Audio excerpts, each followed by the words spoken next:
और जो मन परेशान होगा वो ही नशा करेगा। आप जब भी परेशान हो इस ट्रिक को लगाइएगा। ये युवाओं के लिए है, जिसने ना कभी आराम किया, विघ्नों में रहकर काम किया। विघ्न मतलब चैलेंज, जिससे आप भाग रहे हो। अब अगर भाग जाते तो बड़ी बेइज्जती होती। कोई छोटा मोटा विचार आपको प्रभावित नहीं कर सकता।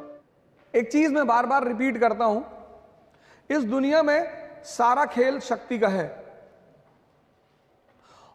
और शक्ति के सृजन में मन की बड़ी भूमिका है। इस पूरी लाइन को सुनिएगा। शक्ति के सृजन में मन की बड़ी भूमिका है। आपका पूरा जीवन मन पे। इसलिए दुनिया के जितने भी धर्म हैं उसमें सजदा का, सर झुकाने का बड़ा इंपॉर्टेंस है। आप मंदिर में भी सर झुकाते हुए लोगों को देखोगे, मस्जिद में भी देखोगे, कहीं भी जाओगे तो सर झुकाने का बड़ा कॉन्सेप्ट है। क्योंकि मनुष्य का पूरा जीवन यहां से संचालित है। स्टीफन हॉकिंस की फोटो अगर कभी आप देखो, शरीर खराब है, मन ठीक है। नोबेल प्राइज विनर, 24 प्राइज दुनिया में।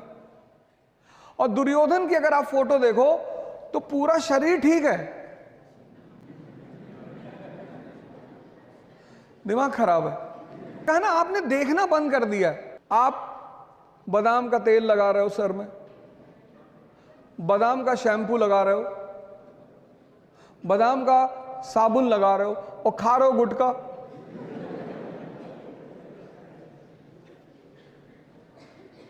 आप सोच के देखो, आप बस सोचो कि आप 21 साल के नवयुवक हैं, इतने अच्छे कॉलेज में पढ़ रहे हैं, आप स्कूल जा रहे हैं, पढ़ने जा रहे हैं, और आप सोचिए कि उन पैकेटों पे उनकी हिम्मत देखिए, उन पैकेटों पे उन्होंने फोटो बना दी है कैंसर के पेशेंट की। आप उनकी ताकत देखिए कि आपको वो कितना मूर्ख समझते हैं कि मरा हुआ दिमाग है तुम्हारा। आज अगर आप, तो मुझे नहीं लगता आप में से कोई खाता होगा, लेकिन मान लीजिए अगर कोई खाता हो तो आज आप 1 मिनट उस पैकेट को देखिएगा जहां वो फोटो बना है। बस आप गौर से एक बार उसे देखिएगा। तो जब सारा संचालन मन से होगा, सारा, तो शरीर से ज्यादा किस पे ध्यान दिया जाना चाहिए? मन पे। स्वामी विवेकानंद गए यूरोप, अमेरिका, कोई टाई नहीं, कोई सूट नहीं, कुछ नहीं, कितना सम्मान हुआ। तो वो सम्मान किसका था?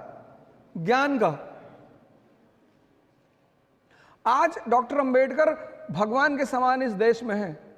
वो सम्मान किसका है? उनके ज्ञान का। किसने उन्हें इतना ताकतवर बनाया? ज्ञान ने। कभी आपको मौका लगे, आप डॉक्टर अंबेडकर की एक किताब जरूर पढ़ना, कंपलसरी पढ़ना। मतलब 2 किताबें तो आपको पढ़नी चाहिए। एक एपीजे कलाम की इग्नाइटेड माइंड्स पढ़नी ही चाहिए आपको।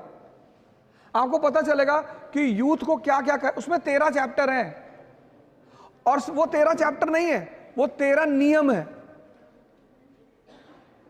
जैसे पहला चैप्टर में उन्होंने ड्रीम पे चर्चा की है, सपने पे, कि हर व्यक्ति को सपना देखना चाहिए। तो अंबेडकर की एक किताब है, डॉक्टर अंबेडकर की, Buddha and his gospel, Buddha और उनके उपदेश। प्लीज आप कम से कम जीवन में ये 2 किताब जरूर पढ़ी, एक इग्नाइटेड माइंड्स और एक बुद्धा एंड हिज गॉस्पेल। और इन दोनों किताबों का जो एसेंस है, सार, वो यही है कि व्यक्ति को सबसे ज्यादा काम अपने मन पे करना चाहिए। 5 साल से 15 साल तक आपके सामने कोई चुनौती नहीं थी। आप देखो, घर में कभी कभी डेथ हो जाती है और सारे रिश्तेदार आ जाते हैं और उनके बच्चे आ जाते हैं, तो वो बच्चे खेलते हैं वहां आपस में, उन्हें नहीं पता होता कि क्या हो गया। मतलब किसी की डेड बॉडी घर में पड़ी और बच्चे खेल रहे हैं।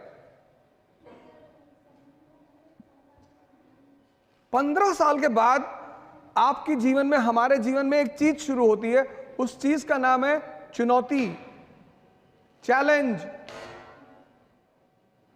तभी तो रश्मि रथ में एक स्टैंजा है पूरा, आप सबको वो पढ़नी चाहिए। आप राजा बनना चाहते हैं, आप कुछ बड़ा करना चाहते हैं दुनिया में, तो रश्मि रथ की वो लाइनें इतनी कीमती हैं। वसुधा का नेता कौन हुआ? वसुधा मतलब धरती, इसका नेता कौन हुआ? भूखंड विजेता कौन हुआ?